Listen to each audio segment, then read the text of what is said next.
What's up? Welcome to LCG Archive. I'm checking out the Lord of the Rings LCG. I've played Marvel Champions and Arkham Horror LCG, but this just got a new revised core set, and I haven't played it yet. I've been in the deep dive on YouTube videos. I've been checking out resources like Dragon Cards, which is an online resource to play the game in a browser. Trying to learn the basics. I've read the rule book, but now I finally have my hands on it. It's a revised core set. It's not like a core set 2.0 or anything. There's not a bunch of new card changes or new cards in general. Sounds like there's some new things, but they're not really part of like the core game. One of the main differences is it added enough cards for you to play this game with 1 to 4 people and only need this one box. It used to be standard that core sets, sometimes you would need 2 or 3 of them to really enjoy the game with more than one person. Like, it would only include 1 card, but you could technically play 3 of them in a deck. But I'm just going to open this thing and we're going to check out the components. I'm super excited. And if you are like me and have known of this game because it's been out for 10 years or so, this seems like a really good place to jump into it. And I'm just going to pick up the content as it comes out. Who knows if maybe they'll start doing different release schedules, kind of like how they changed things with Arkham Horror. And we're going to see.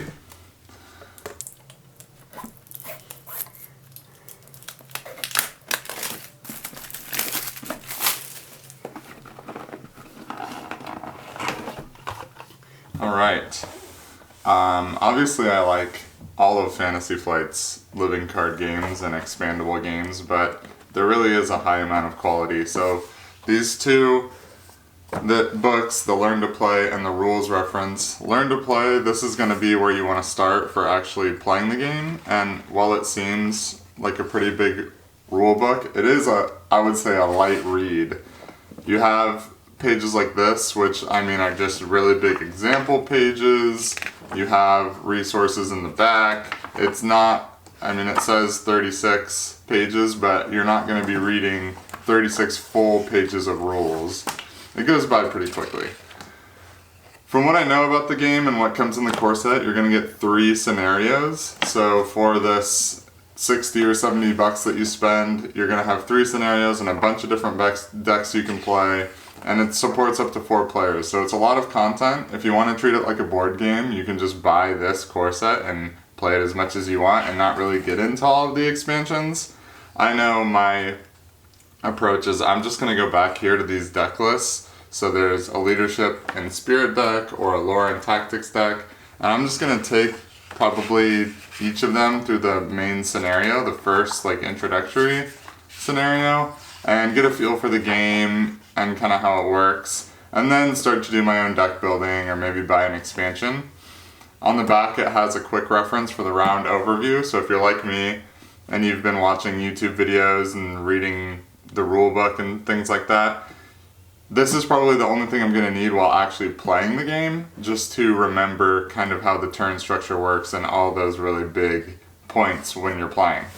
And a lot of people, when you know the rules well enough, you don't need to be living in the rule book. When I play Marvel Champions or Arkham Horror, I hardly ever need to reference it, which is really nice. The rules are often pretty good.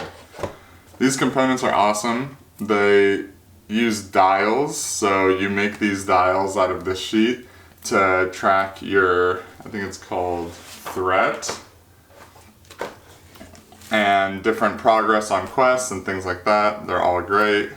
And then, in these little plastic things, you kind of snap them together. And then the real meat and potatoes of what you're purchasing are the actual cards. So I'll take these out. And this looks like it's going to be really good for holding your collection. I mean, especially just the core set. Like, you could fully sleeve these things, maybe put in some dividers. Use this to maybe store a couple decks. Maybe this track is, you know, the quest that you're currently working on. The inserts in the boxes have really come a long way. Some people like to use things they buy on Etsy or do like Hobby Lobby kind of storage solutions.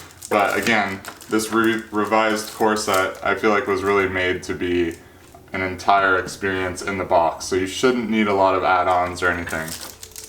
So the art in this game is awesome. And like the old Lord of the Rings collectible games and stuff, like from the 90s and early 2000s, sometimes use screen caps from the movies, which I really don't like. This, from what I've seen, is all original artwork. So anything with this back, this Lord of the Rings back, these are going to be the player cards, which there are a lot of, which is awesome. I'm going to open the rest of these as well.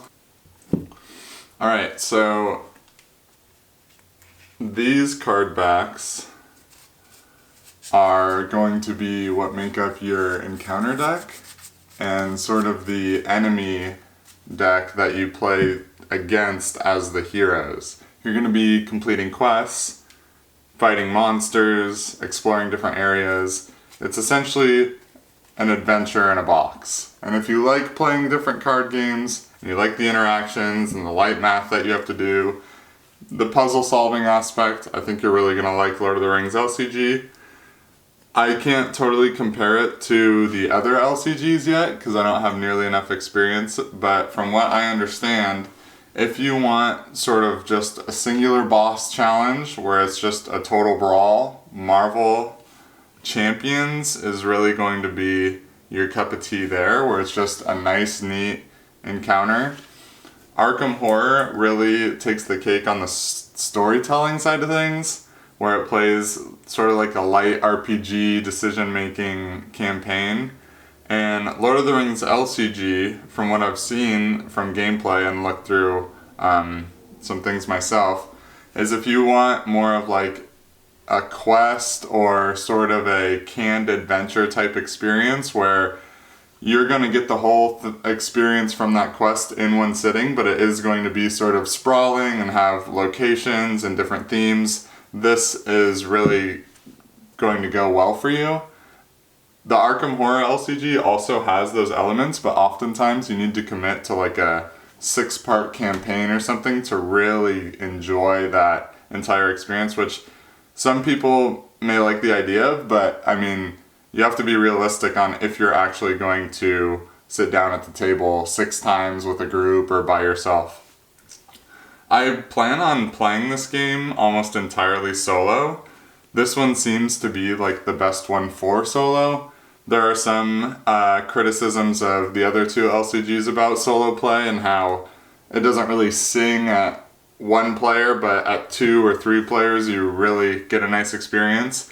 There are a lot of people who play this game solo, and most of the other videos that I've seen of gameplay are people who are playing solo. So, I hope you join me. All you really need to do is pick up this core set, and then you'll have 3 scenarios and a bunch of different decks and variations that you can play. It's really not too heavy. It's a big box, and even though there's already 10 years of content out for the game, if you start here and you get some gameplay in with just these components, I really think it's going to be a smooth experience. So hopefully in the near future you'll see my playthroughs going through as a beginner. So of course that comes with all the fun of getting rules wrong and not quite understanding the rules thoroughly, but I'm going to document it all. And if you're like me and have had this game on your radar for a while, I highly recommend that you just start with this revised core set and jump in. Sweet.